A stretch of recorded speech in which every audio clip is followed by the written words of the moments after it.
날씨가 많이 덥고 또 그런 가운데에 또 가족들 단위로 또 휴가도 다녀오시고 또 피서 다녀오시는데 어떤 상황에서든 간에 어느 곳에 있든 간에 늘 하나님을 의식하고 인정하고 의지하면서 늘 믿음으로 살아가시는 여러분 되셨으면 좋겠고, 또 하나님이 주시는 복으로 늘 충만하고 또 건강하고 기쁨이 넘치고 감사가 넘쳐나는, 그래서 하는 일들마다 하나님이 복을 주셨다, 하나님이 은혜 베풀어 주셨다라고 그렇게 형통함을 누리고 간증하며 살아가시는 여러분들의 삶이 되기를 간절히 축복합니다. 서로에게 인사하겠습니다. 우리의 우리됨이 오직 하나님의 은혜입니다.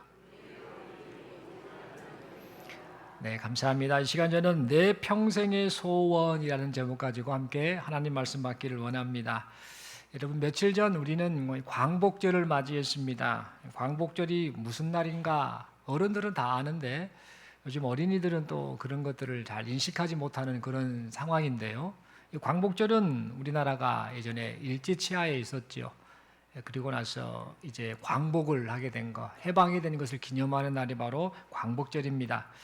우리나라가 독립을 맞이하기까지 사실 수많은 독립운동가들, 그들의 헌신과 눈물과 수고와 그들의 피가 있었기 때문에 오늘날 우리가 지금 이렇게 자유를 만끽하면서 그렇게 살아가고 있습니다. 참 그 귀한 우리 독립운동가들의 그 사랑, 그 헌신을 생각하면 참 감사하다라는 그런 생각을 해보게 됩니다. 여러분, 수많은 독립운동가들 중에요, 또 우리가 잘 아는 독립운동가 한 분이 있습니다. 대한민국의 독립을 위해서 많은 분들이 수고했습니다만 그 중에서도 여러분 잘 아시는 백범 김구 선생이 있죠. 이분은 참 많은 일들을 행하셨지요. 특별히 그가 쓴 글, 이 백범일지를 통해서 그가 얼마만큼 나라를 사랑했는가 그것을 잘 보여주고 있습니다. 그는 자신이 가지고 있는 소원에 대해서 말을 하며 이 백범일지를 통해서 이렇게 다음과 같이 말합니다.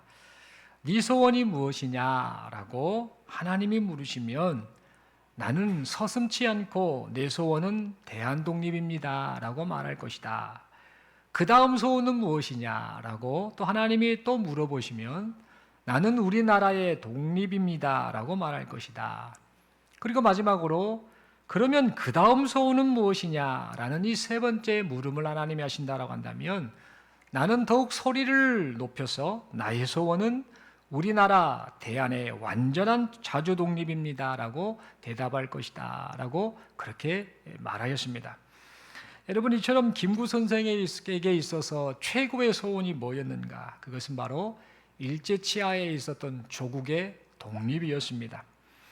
그도 사람이었기 때문에 분명 크고 작은 다른 이 다양한 소원이 있었을 것입니다. 그러나 그에게 있어서 가장 바라는 소원이 뭐였는가? 그것은 바로 대한민국의 독립이었던 것이지요. 나라를 그만큼 사랑했기 때문에 그가 가장 원하는 소원이 바로 조국의 독립이었던 겁니다. 여러분, 오늘날 우리들도 또 사람들도 각각 다양한 소원을 가지고 지금 살아가고 있습니다. 몸이 아픈 사람의 소원이 뭘까요? 몸이 아픈 사람은 건강을 회복하는 것, 그보다 더 큰 소원이 없을 것입니다. 가난한 사람의 소원은 뭘까요? 가난한 사람은 가난에서 벗어나는 것. 아유, 그만 좀 가난에서 벗어났으면 좋겠다. 잘 살았으면 좋겠다. 이렇게 금전적으로 찌들려서 언제까지 이렇게 살까?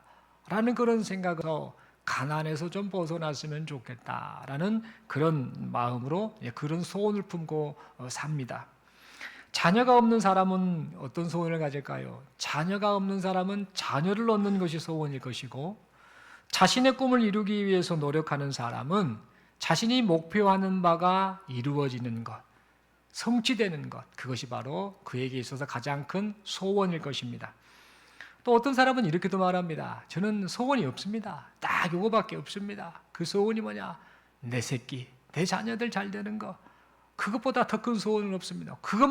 소원만 이루어지면 저는 그냥 만사가 행복할 것 같습니다 라고 그렇게 말하는 분들도 있습니다. 여러분, 이처럼 사람마다 각각 다양한 소원을 가지고 살고 있습니다. 그리고 만약 그 소원이 이루어지면은 마치 천하를 얻은 것처럼 기뻐하고 즐거워합니다. 여러분, 우리도 인생을 살면서 마음에 품고 있는 소원이 있지 않습니까? 이 크고 작은 소원이 인생을 살면서 실제 이루어졌으면 좋겠습니다. 하나님께서 우리의 마음에 소원을 들어주셔서 소원 성취의 기쁨을 우리 모두 함께 나눌 수 있는 그런 은혜가 있었으면 좋겠습니다. 우리 이 시간에 서로 이렇게 축복하며 인사하겠습니다. 하나님께서 당신의 소원을 들어주시길 원합니다 라고 이렇게 인사하겠습니다. 진짜로 이루어질 줄로 믿습니다. 예, 아멘. 그런데 여러분, 여기 모인 우리는요, 이 세상 사람들과는 좀 신분이 다른 존재들입니다. 우리는 대한민국 시민권을 가지고 있습니다만 예수 안에서 구원받은 우리는 하나님 나라 시민권도 가지고 사는 존재들입니다. 그러니까 이 세상 사람들과는 신분이 좀 다른 존재라는 겁니다.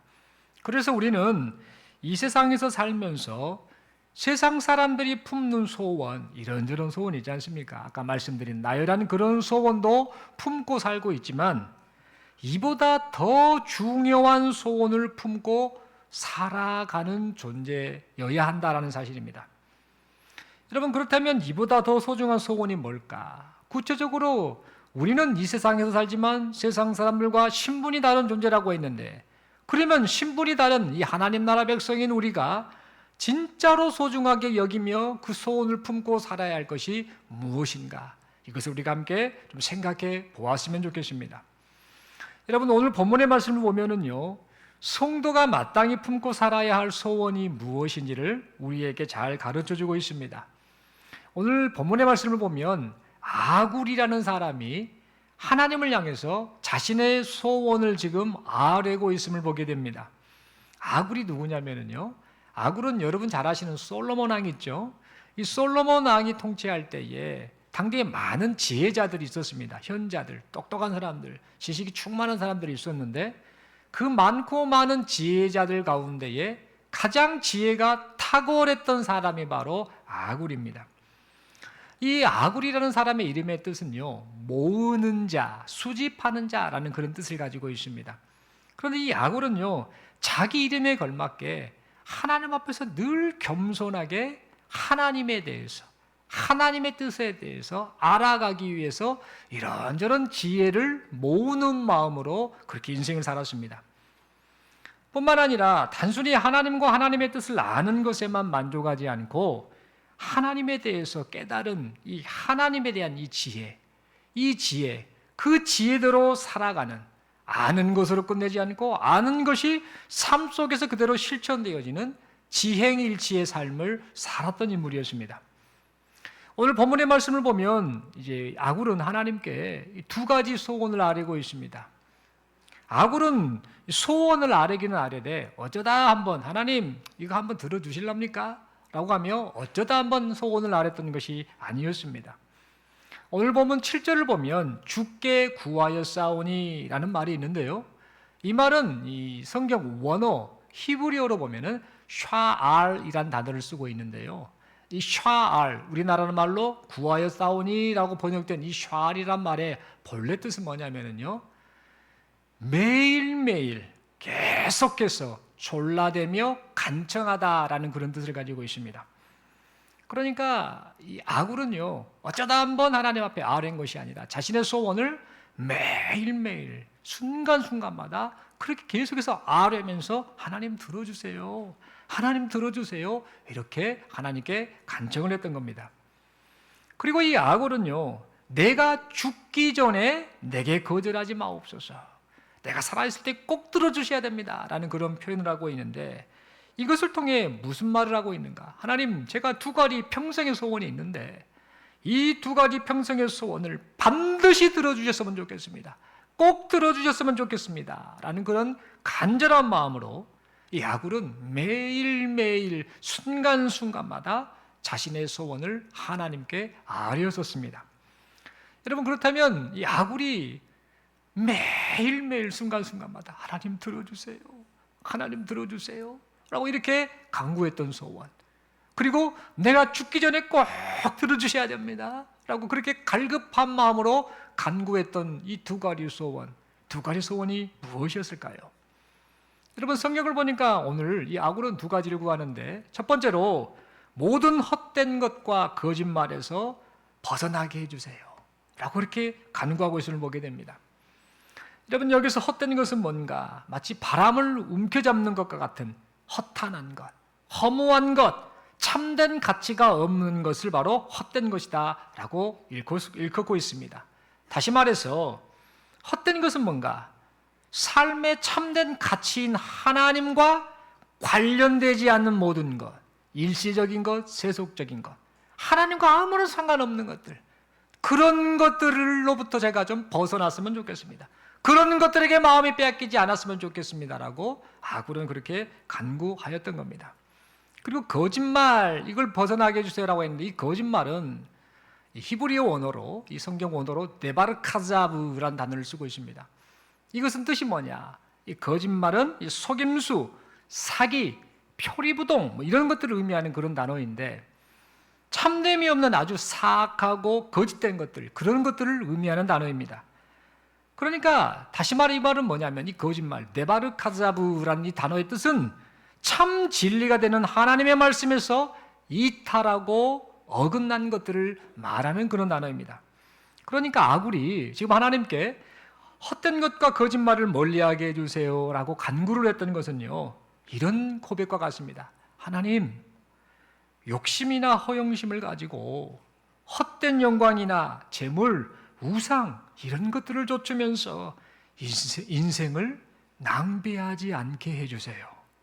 하나님 앞에서 정직하고 진실하게 살고 싶어요 라는 이 마음을 지금 헛된 것과 거짓말로부터 벗어나게 해주세요라는 이런 표현을 통해서 말을 했던 것입니다. 여러분, 아굴이 이제 두 번째 소원을 지금 하나님께 아뢰고 있음을 보게 되는데, 그 두 번째 소원은 무엇이었는가? 하나님께서 자신을 가난하게도 마시고 부하게도 마시고 오직 필요한 양식으로 먹여주시라라는 그런 간구를 했습니다. 여러분, 아굴이 가난하지 않게 해달라고 간구했던 이유가 뭘까? 우리 같으면 좀 잘 살게 해주세요 이런 말을 하면 좋지 않겠습니까? 근데 가난하지 않게 해주세요라고 간구했던 이유는 만약 자신이 가난하게 되면 먹고 살기 힘들다라는 핑계로 어떻게 되는가? 도둑질과 같은 악을 행하고, 그래서 하나님의 이름을 다른 사람들 보기에 욕되게 할까 봐 그것이 두려웠기 때문에 하나님 가난하지 않게 해주세요라는 그런 간청을 했습니다. 여러분, 실제로 사람의 마음은 너무나 연약합니다. 그래서 환경의 영향을 너무나 잘 받고 삽니다. 믿음으로 산다고 하지만은요, 형편이 어렵고 힘들면 우리는 어떻게 반응을 합니까? 우리의 믿음이 흔들려 버리지요. 그래서 세상 방식을 따라 살면서 결국에는 하나님 앞에서 살고 있는데 하나님 앞에서 그만 범죄를 하고 마는 우리 자신의 모습을 보는 경우가 허다합니다. 그래서 아굴은요, 이 사람의 이러한 연약한 모습이 자기 자신에게도 그대로 있었음을 알았기에 하나님, 제가 가난하지 않게 해주세요.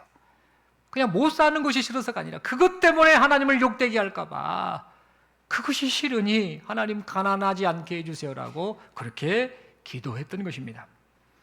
여러분, 아굴은 또 하나님께 이런 간구를 하지요. 부하게도 하지 말게 해주세요라고 그렇게 간구를 하고 있습니다.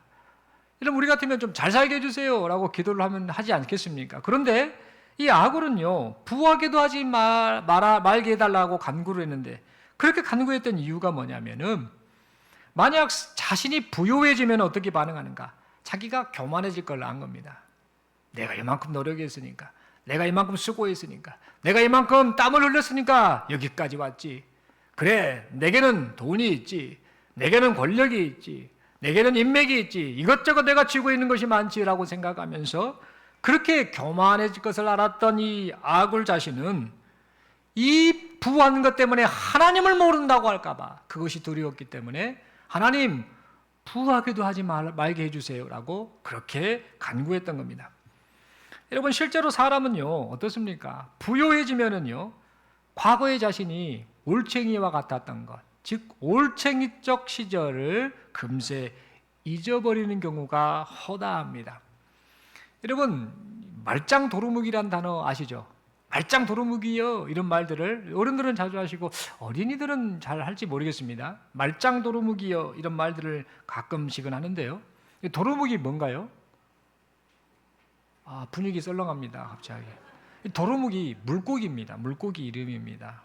도루묵, 말짱 도루묵 이런 말 들어보시면 손 한번 들어주시겠습니까? 많이 들으셨는데 이게 물고기였다는 걸 오늘 처음 아셨습니까? 깜짝 놀랐습니다. 모른 척 하시는 거죠. 대답만 안 하신 걸로 압니다. 이 도루묵이 물고기 이름입니다. 이 도루묵은 본래 다른 이름으로 불리는데 은어로도 불립니다. 은어. 이 도루묵이라는 이 이름이 이제 불리게 된 역사적 배경이 있다라고 합니다.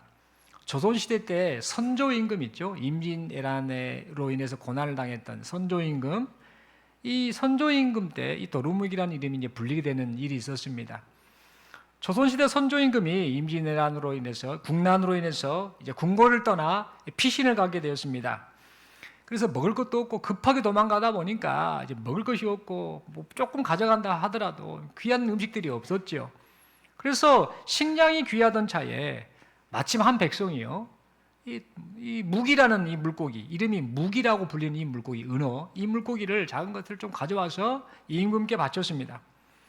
그래서 먹을 것도 없고 지금 마음도 지금 도망자 신세다 보니까 얼마나 궁핍했겠습니까? 가난했겠습니까? 그래서 그 백성이 준 이 묵이라고 불리는 이 물고기를 가지고 이제 음식을 또 먹게 됩니다. 그것을 해서 먹게 됩니다. 너무너무 음식이, 이 물고기가 맛있었나 봅니다. 그래서 이 선조임금이 이 물고기 이름을 은어라고 불러라 라고 그렇게 했다고 합니다. 그리고 나서 이제 전란이 끝난 겁니다. 그래서 선조임금이 이제 궁궐로 돌아왔습니다. 돌아와서 그때 내가 피난길에 있었을 때에 먹었던 그 은어라는 고기, 참 그게 또 먹고 싶네. 그때가 참 그 음식이 맛있었지 생각하면서 그 은어 음식을 대령하도록 했습니다. 그래서 그 음식을 가지고 그 신하들이 가져왔는데 그것을 딱 먹었는데 맛이 있었을까요? 없었을까요? 맛이 없었습니다. 왜 그랬는가? 그 물고기 맛은 변하지 않았는데 선조임금이 이제 궁궐에 돌아오니까 안정이 되지 않습니까? 그러다 보니 음식을 먹는데 여러 산의 진미를 다 먹게 된 겁니다. 입맛이 고급이 된 것이지요. 그러다 보니 그 은어 물고기를 먹었더니 맛이 전혀 없는 겁니다. 그래서 그 은어 고기를 딱 보더니 이 선조임금이 하는 말이, 요거 이름이 원래 묵이라고 그랬지, 그러면 도로 묵이라고 해라 해서 도루묵이다라고 그렇게 일컬어졌다라고 합니다. 여러분, 이것은 사람이 빈궁할 때, 풍요로울 때 이 상황이 다르지 않습니까? 이때 사람의 마음가짐이나 처세가 판이하게 다르다라는 사실을 잘 보여주는 그런 이야기입니다. 여러분, 사람은 어떤가요? 사람은 어려운 형편하에서는요, 작은 것에도 감사하지요. 그런데 반면에 모든 것이 넉넉하고 풍요로우면 어떻습니까? 자칫 어려울 때의 그 고통, 그런 것을 다 잊어버립니다. 그래서 어떤 행태를 보이는가? 이 방자해지기 참 쉽더라라는 겁니다. 여러분, 이 인간의 연약함을 아굴은 아는 겁니다. 이 아굴은 지금 부하게 하지 말아달라라는 이 간구를 통해 뭔 말을 하고 있느냐면, 하나님, 제가 부하게 되면, 형편이 달라지면 제가 교만해질 것이 뻔합니다. 그러니 부하게 하지 말아주세요 라고 그렇게 기도를 했던 겁니다. 상황에 따라 쉽게 변하는 자신의 연약함을 그는 잘 알고 있었던 것입니다. 그래서 가난하게도 마시고 부하게도 마시고 오직 필요한 양식으로만 나를 먹여주옵소서라고 그렇게 하나님 앞에 자신의 소원을 아뢰었던 것입니다. 여러분, 여기까지 이 두 가지 소원에 관한 이야기를 간단하게 설명을 드렸는데, 여러분, 그렇다면 이 아굴이 이 두 가지 소원을 표현을 했는데, 이 하나님께 아뢰는 이 두 가지 소원을 통해서 근본적으로 아굴이 원했던 게 뭘까요?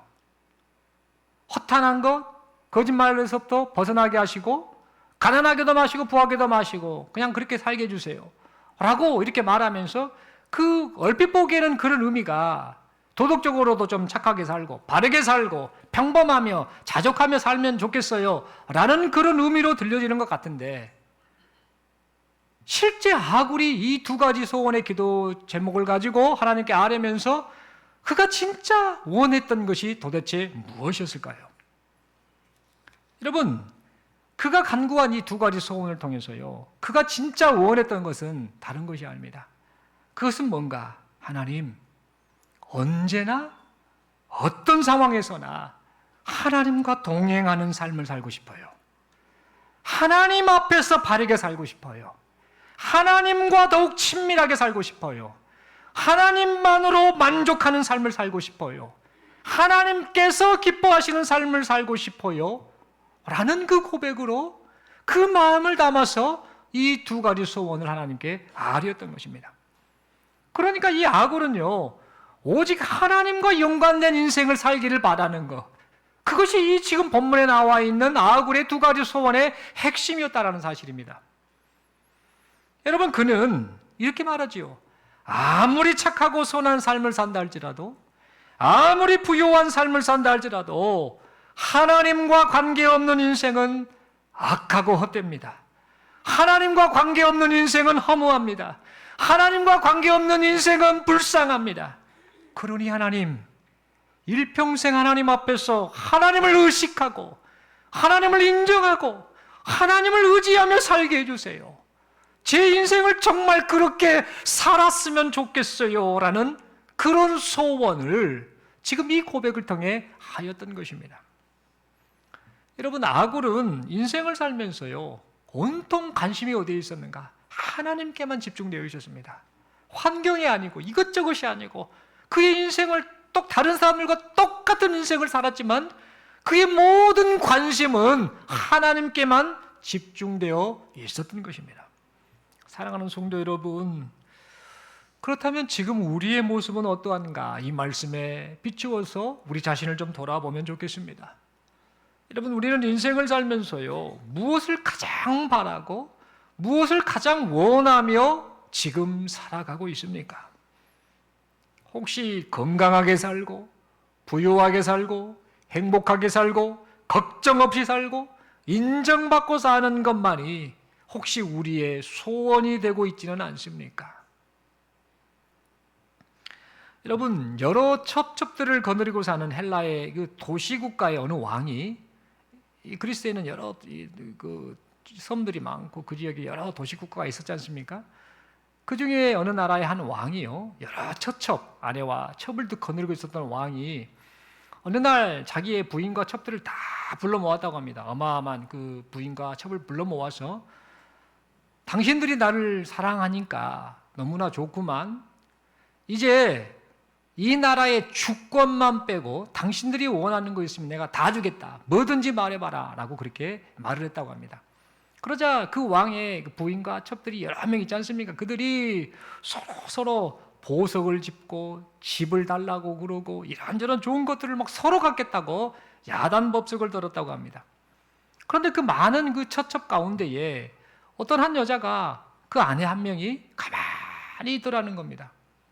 그래서 그것을 유심히 보고 있었던 왕이 좀 이상하게 여겨서 그녀에게 말했습니다. 당신이 원하는 게 있으면 뭐든지 말해라. 다른 사람들은 이것저것을 다 그것을 챙겨가는데, 그걸 요구하는데 당신이 진짜 원하는 게 뭐야? 말해봐라 라고 그렇게 했다고 합니다. 그러자 그 여인이 이렇게 말했다고 하네요. 배하, 제가 원하는 것은 오직 폐하 당신뿐입니다. 이 말을 했다고 합니다. 그래서 왕이 얼마나 행복했겠습니까? 이런 것들을 구하지 않고 나를 원하는구나, 나를 그렇게 사랑하는구나 라는 그런 말을 듣고 참 많은 감동을 먹었다라는 그런 이야기가 있습니다. 사랑하는 성도 여러분, 우리의 소원도 좀 이와 같았으면 좋지 않을까, 그런 생각을 해봅니다. 하나님, 제가 어떠한 상황 속에 처해 있다 할지라도 하나님이 저와 함께 하시면 됩니다. 하나님, 제 소원은 뭔지 아십니까? 제 소원은 하나님과 동행하는 것입니다.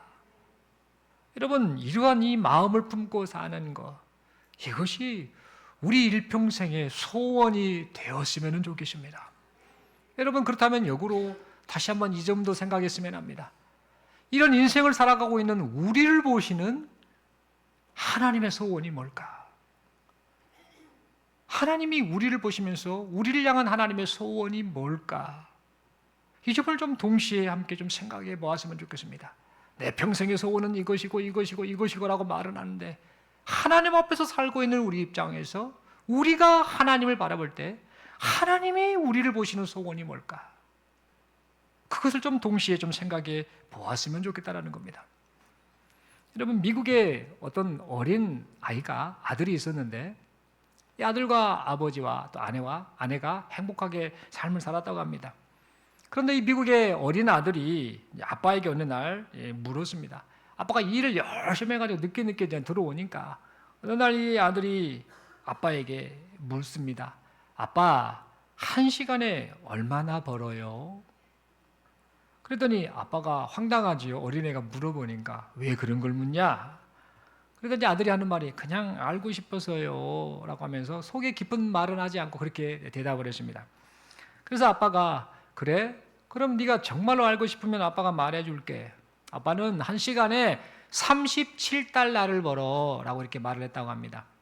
그러자 아들이 그 말을 듣고는 뭔가 실망한 표정을 막 짓더랍니다. 그러면서 아 그래요 하면서 뭔가 좀 근심하는 듯한 표정, 뭔가 표현하지 않지만 뭔가 의미가 담긴 그런 표정을 짓더라는 겁니다. 그래서 아빠가 아들에게 뭐가 잘못된 거야? 왜 그러냐? 라고 했더니 아니에요 라고 하다가 이 아들이 아빠에게 아빠 저 혹시 7달러만 저에게 빌려주시면 안 돼요? 어린아이가 그러더라는 겁니다. 그래서 그 말을 듣고는 아빠가 화가 난 겁니다. 아니 이놈이 어린 놈이 벌써부터 아빠한테 돈 빌려달라고 그러고 아빠가 지금 얼마나 땀 흘리고 일해서 수고해서 번 돈인데 이 녀석이 그거 가지고 아마 분명 장난감이나 사려고 그 돈 달라고 한가 보다. 아이고 아무리 어리다 할지라도 속이 없다.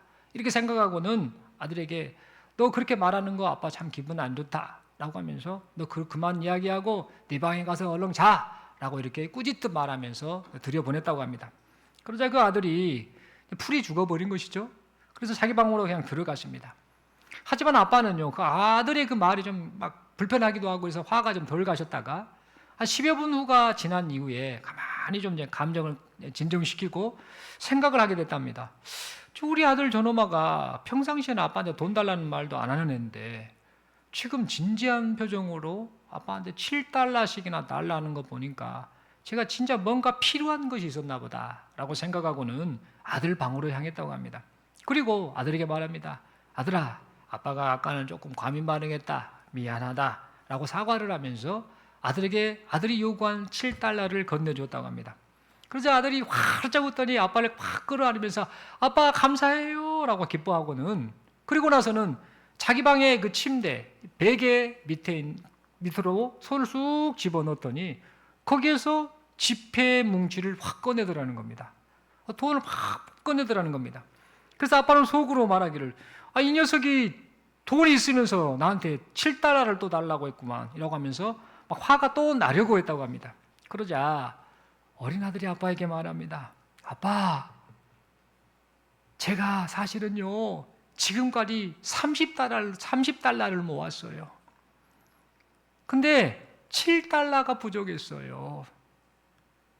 아빠가 37달러가 1시간 일하는 그 돈인데 제가 지금까지 모은 돈이 30달러나 되는데 아직까지 7달러가 부족했어요. 그런데 아빠가 지금 저에게 7달러를 주셨잖아요. 그래서 이제 37달러가 됐어요. 그러니까 아빠, 이 돈 아빠 다 가지세요. 그리고 아빠 부탁이 있어요. 내일은 집에 일찍 와주시면 안 돼요? 일찍 와서 우리 함께 저녁도 먹었으면 좋겠어요.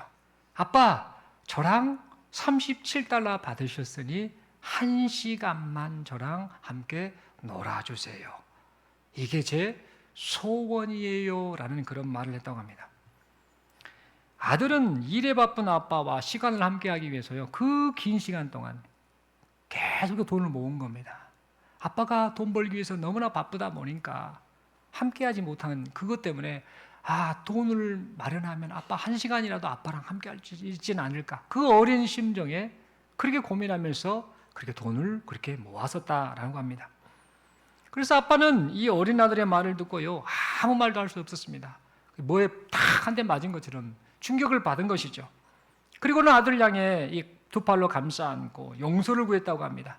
아들아, 아빠가 너와 같이 산다라고 생각을 하면서 살고 있는데 정작 너와 함께 시간을 보내주지는 못했구나.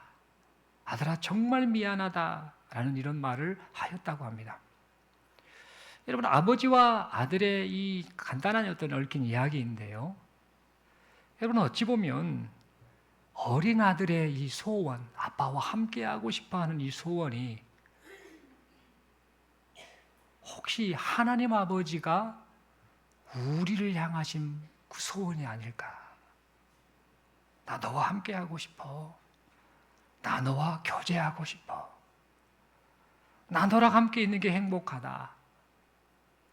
내게 좀 시간을 내주면 좋지 않겠냐? 하나님이 혹시 이렇게 말씀하고 계시는 것은 아닐까?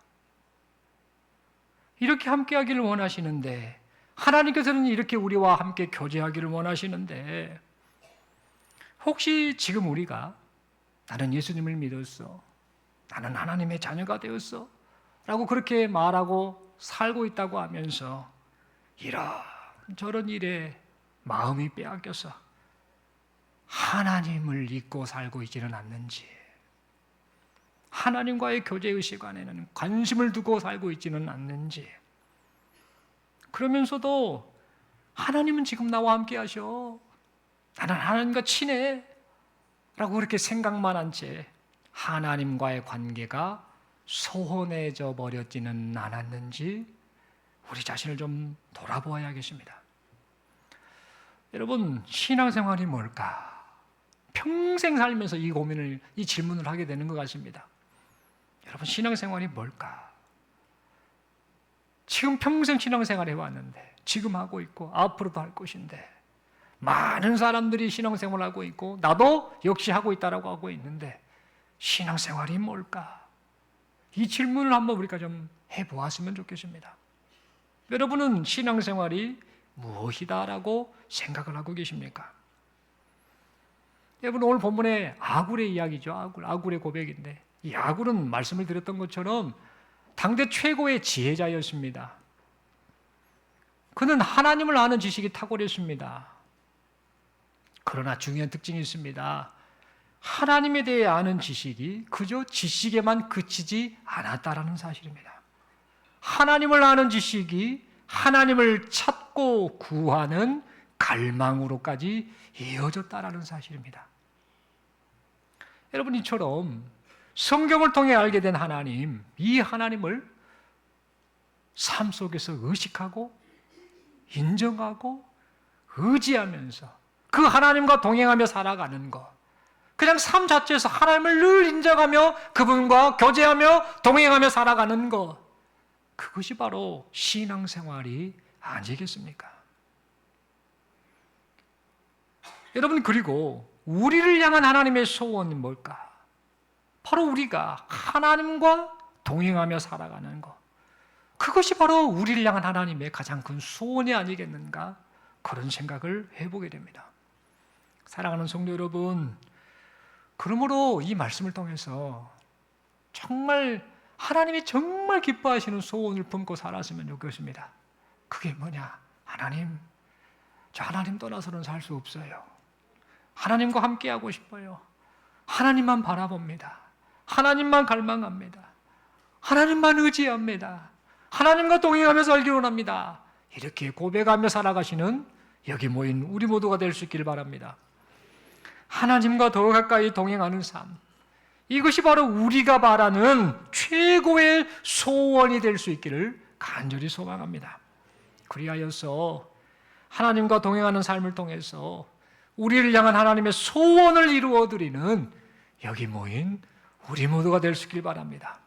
어떤 상황에서도 하나님으로 말미암아 기뻐하고, 하나님으로 말미암아 감사하고, 하나님으로 말미암아 행복하는 그런 인생을 살아가시는 우리 모두가 될 수 있기를 간절히 소망합니다.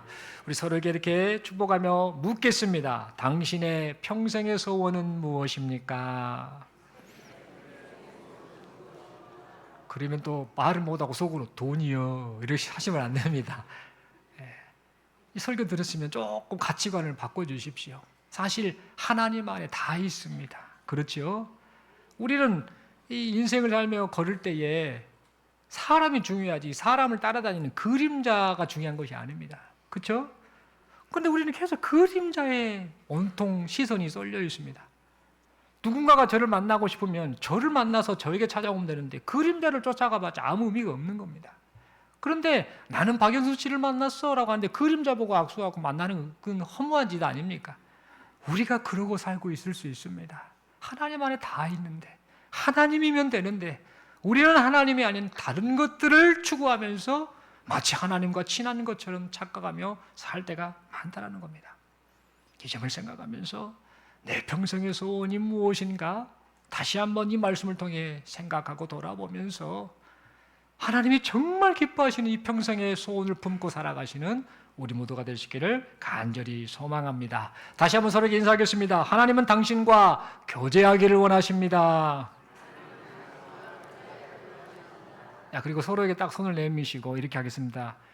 하나님의 소원을 들어드리세요. 아멘이십니까? 네, 감사합니다. 정말 이런 인생 살았으면 좋겠습니다. 1부 때는 이야기를 안 했는데 또 1부 설교 끝나고 2부 전에 이렇게 또 다시 묵상하고 하다가 또 이런 일이 생각이 났습니다. 학창 시절 때 친했던 친구들 생각나시죠? 또 별로 안 친했던 친구도 있는데 누구 말하면 걔가 나하고 친했는데 나하고 단짝이었어. 걔가 요즘 오늘날로 말하면 깐부야 깐부 이런 친구들도 있지만 걔가 누구였더라? 별로 안 친했어. 이런 친구들도 있거든요. 인생에서도 그런 일이 있지 않습니까? 나중에 하나님 나라 갔는데 하나님께서 네 나랑 별로 안 친했잖아. 혹시라도 이런 말씀을 하시면 어쩌나. 지금 하나님하고 친하게 지내지도 않으면서 그때 가서 친한 척 한다는 건 좀 웃겨요, 사실은. 그래도 하나님은 우리를 품 안으시겠지만. 지어낸 이야기입니다만, 혹시 그런 일이 발생하면 어쩌나라는 그런 두려운 마음도 가지면서 우리에게 허락된 이 인생 시간에 정말 하나님과 좀 교제하는 일에 힘쓰는 우리가 되었으면 좋겠습니다. 하나님만 바라보고, 하나님을 사랑하고, 하나님을 어떻게 하면 기쁘시게 할까? 어떻게 하면 하나님과 동행하며 살까? 이 마음을 품고 우리에게 허락하신 이 인생을 하나님 앞에 신실하게 살아들이시는 여기 모인 우리 모두가 될 수 있기를 간절히 소망합니다. 기도드리겠습니다. 하나님 아버지 말씀 받았습니다. 내 평생의 소원은 하나님만 바라보고 하나님만 의지하고 하나님을 인정하고 하나님을 의식하면서 하나님과 동행하며 사는 것입니다. 하나님 이 고백이 헛되지 않도록 우리를 붙잡아 주시고 일평생 동안 하나님으로 말미암아 기뻐하고 감사하고 하나님께만 영광 올려드리는 우리 모두가 되게 하여 주시옵소서. 지금 처한 환경이 어떠다 할지라도 그 모든 것도 다 하나님의 주권 아래에 있음을 고백하면서 오직 하나님만 바라보고 하나님께로 우리의 마음이 온전히 쏠려 하나님이 기뻐하시는 인생을 살아드리는 여기 모인 우리 모두가 되게 하여 주옵소서. 그렇게 살게 하심을 믿습니다. 우리 주님 예수님 이름으로 기도드리옵나이다. 아멘.